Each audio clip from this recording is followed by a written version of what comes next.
اعوذ باللہ من الشیطان الرجیم، بسم اللہ الرحمن الرحیم۔ حضرت اسما کا عورتوں کے اجر کے بارے میں سوال۔ اسما رضی اللہ تعالیٰ عنہ بنت یزید انصاری صحابیہ حضور اقدس صلی اللہ علیہ وسلم کی خدمت میں حاضر ہوئیں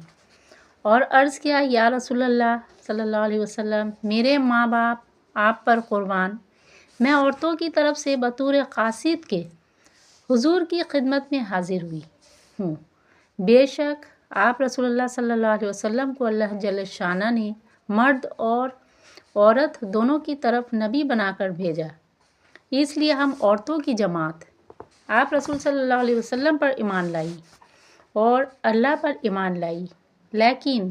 ہم عورتوں کی جماعت مکانوں میں گھری رہتی ہے، پردوں میں بند رہتی ہے، مردوں کے گھروں میں گڑی رہتی ہے اور مردوں کی خواہشیں ہم سے پوری کی جاتی ہیں، ہم ان کی اولاد کو پیٹ میں اٹھائے رہتی ہیں، اور ان سب باتوں کے باوجود مرد بہت سے ثواب کے کاموں میں ہم سے بڑھے رہتے ہیں، جمعہ میں شریک ہوتے ہیں، جماعت کی نمازوں میں شریک ہوتے ہیں، بیماروں کی عیادت کرتے ہیں، جنازوں میں شرکت کرتے ہیں، اور اس سب سے بڑھ کر جہاد کرتے رہتے ہیں، اور جب وہ حج کے لیے یا عمرہ کے لیے یا جہاد کے لیے جاتے ہیں تو ہم عورتیں ان کے مالوں کی حفاظت کرتے ہیں، ان کے لیے کپڑا بنتی ہیں، ان کی اولاد کو پالتی ہیں،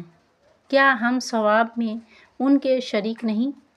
حضور اقدس صلی اللہ علیہ وسلم یہ سن کر صحابہ کی طرف متوجہ ہوئے اور ارشاد فرمایا کہ تم نے دین کے بارے میں اس عورت سے بہتر سوال کرنے والی کوئی سنی؟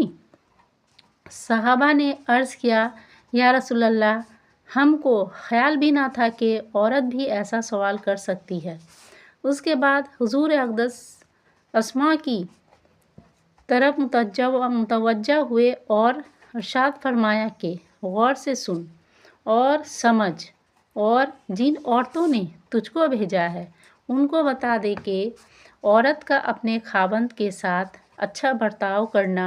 اور اس کی خوشنودی کو ڈھونڈنا اور اس پر عمل کرنا ان سب چیزوں کے ثواب کے برابر ہے۔ اسما یہ جواب سن کر نہایت خوش ہوتی ہوئی واپس ہو گئی۔ عورتوں کا اپنے خاوند کے ساتھ اچھا برتاؤ کرنا اور ان کی اطاعت و فرما برداری کرنا بہت ہی قیمتی چیز ہے، مگر عورتیں اس سے بہت ہی غافل ہیں۔ صحابہ کرام نے ایک مرتبہ حضور اقدس صلی اللہ علیہ وسلم کی خدمت اقدس میں عرض کیا کہ اجمی لوگ اپنے بادشاہوں اور سرداروں کو سجدہ کرتے ہیں، آپ رسول صلی اللہ علیہ وسلم اس کے زیادہ مستحق ہیں کہ ہم آپ رسول صلی اللہ علیہ وسلم کو سجدہ کیا کریں۔ حضور اقدس صلی اللہ علیہ وسلم نے منع فرمایا اور ارشاد فرمایا کہ اگر میں اللہ کے سوا کسی کو سجدہ کا حکم کرتا تو عورتوں کو حکم کرتا کہ اپنے خاوندوں کو سجدہ کیا کریں۔ پھر حضور اقدس صلی اللہ علیہ وسلم نے فرمایا، اس ذات کی قسم جس کے قبضہ میں میری جان ہے کہ عورت اپنے رب کا حق اس وقت تک ادا نہیں کر سکتی جب تک کہ خاوند کا حق ادا نہ کرے۔ ایک حدیث میں آیا ہے کہ ایک اونٹ آیا اور حضور اقدس صلی اللہ علیہ وسلم کو سجدہ کیا۔ صحابہ نے عرض کیا کہ جب یہ جانور آپ رسول اللہ صلی اللہ علیہ وسلم کو سجدہ کرتا ہے تو ہم زیادہ مستحق ہیں کہ آپ رسول صلی اللہ علیہ وسلم کو سجدہ کریں۔ حضور صلی اللہ علیہ وسلم نے منع فرمایا اور یہی ارشاد فرمایا کہ اگر میں کسی کو اللہ کے سوا سجدہ کرنے کا حکم کرتا تو عورت کو حکم کرتا کہ اپنے خاوند کو سجدہ کرے۔ ایک اور حدیث میں آیا ہے کہ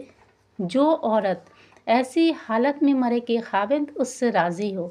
وہ جنت میں جائے گی، کہ اگر عورت خاوند سے ناراض ہو کر علیحدہ رات گزارے تو فرشتے اس پر لعنت کرتے ہیں۔ ایک اور حدیث میں ہے کہ دو آدمیوں کی نماز قبولیت کے لیے آسمان کی طرف اتنی بھی نہیں جاتی کہ سر سے اوپر ہی ہو جائے، ایک وہ غلام جو اپنے آقا سے بھاگا ہو، اور ایک وہ عورت کہ جو خاوند کی نافرمانی کرتی ہو۔